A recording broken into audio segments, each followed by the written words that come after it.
Hey everyone, welcome back to Installation 00 and more specifically, welcome to the Armory. This is where all weapons from Halo lore will be featured and analysed in detail, and in this episode, we look at the Covenant Carbine. Let's begin. The Type 51 Carbine, also known as the Covenant Carbine, is a Covenant infantry firearm, created and commonly used by the Sangheili. It is also carried by the Kigyar and the Jiralhane. The Type 51 Carbine was designed by the Iru Armory on Sanghelios, based on marksman rifles used earlier in the Sangheili war-dominated history. Although it may seem as an oddity, as most Covenant technology is energy-based, the Covenant used several other solid projectile-based weapons. The T-51 is frequently used by Sangheili of various ranks, though its most prominent use is among Kigyar marksmen, who often utilise the weapon as an effective tool for sharpshooting and assassination. After the Great Schism, Jiralhane infantry were often deployed with this weapon, though it was encountered as early as 2526 and was seen occasionally during the Human-Covenant War. It was not properly catalogued by the Office of Naval Intelligence until 2551. This is likely due to the similar role and performance of the Type 31 rifle, which was seemingly overshadowed by the Type 51 in the latter years of the war. The Spartan 4s deployed aboard the UNSC Infinity also used the T-51 carbine as part of their on-mission loadouts, despite it being non-UNSC origin. The carbine measures 132.2 centimeters in length or 52 inches, with a barrel length of 58.26 centimeters or 23.10 inches.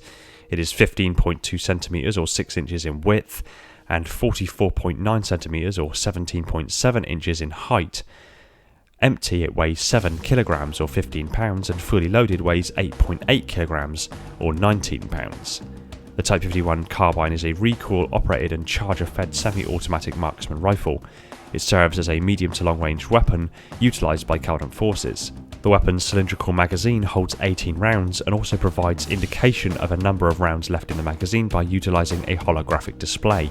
The back end of the weapon contains two circular openings. The forward one is the weapon's handguard, and the area in front is where the weapon's trigger is located. On the weapon's top rail is a magazine well and ammunition chamber. Next to it is a hammer-like device which springs back when the weapon is fired. The forward part of the weapon contains the Type 51 carbine's barrel, which controls the rapid acceleration of the projectile at a high velocity. The Type 51 carbine marks itself as unique among Covenant firearms by its ammunition. Rather than using plasma bursts, which can be inaccurate and slow at long range, this weapon utilises 8.7 by 60mm caseless radioactive projectiles. This ammunition can come in a number of compositions, but the Covenant primarily employ an extremely toxic compound mined from a radioactive moon in the Sangheili star system, as well as several other locations in Covenant territory. The Type 51 rifle can fire this projectile at supersonic speeds.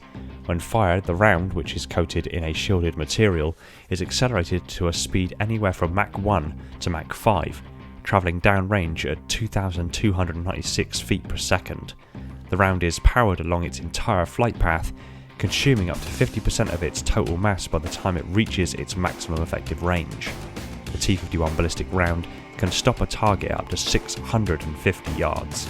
Against light armoured targets, the round's supersonic speed and superheated nature ensures armour penetration on either the first or second impact. Impacts to the flesh can vary depending on range and speed. A single round impacting flesh at close range will penetrate deep into the target and can nick bone. The kinetic energy from the impact of a round at close range can knock back an individual. Two rounds that impact the same area at close range will pass through the target easily. Upon impact, the round releases a toxic material into the victim's bloodstream in addition to the radiation burns the victim suffers. The chance of survival of being hit from a T-51 rifle is low. If the round has not struck a vital organ, the victim only has a few minutes before the toxic chemicals kill the victim, unless it is treated immediately.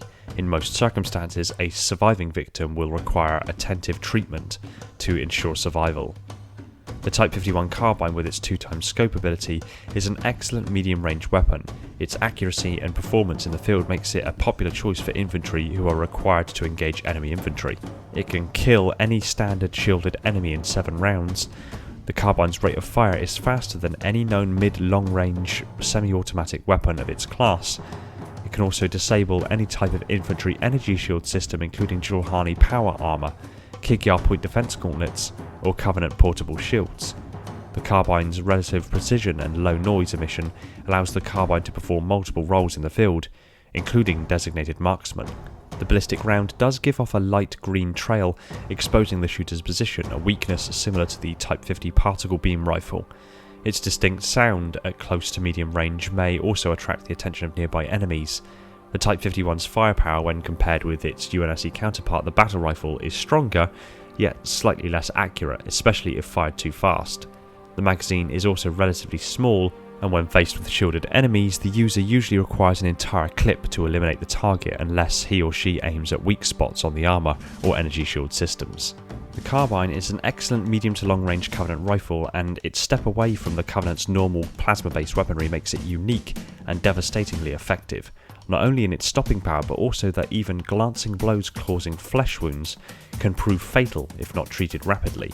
Its radioactive and toxic nature makes it highly unique and a borderline chemical weapon. Trust the Covey's only projectile weapon to violate the Geneva Convention on several counts. Thanks for watching. Stick your comments down below, I look forward to what you have to say. I want to give a quick shout out to my patrons, so Tenchi, the Silent Cartographer, Brian, Sebastian, Redsea, Darian and Neek, the holders of the mantle, Ty, Black Biscuit, J Rabbit, Austin, Kaiser, Silux, Reclaimer216, The Revanche, Wolf Slim and Andre, my Reclaimers, Zach, Deep Cover, Variable Statue, Spesico, Spartan A498, Guppy, Josh, Mickey, Bastian, Molchar, Slithery Tube Dude, Nightrise, Sierra G059 and Alfarius, my Metarchs, and all the other patrons that have jumped aboard to support the channel. You guys are awesome, and all of this wouldn't be possible without you. If you like Halo lore discussed to insane levels of detail, hit that subscribe button and the little bell icon so you're told the second a new video hits the shelves. Be sure to support us on all major social media channels, including Discord, and if you really love the channel, consider heading over to Patreon and supporting the channel over there. It would mean the world to me and would free up more of my time for me to put into this content and other Halo-related goodness. Take it easy everyone, and find peace in the domain.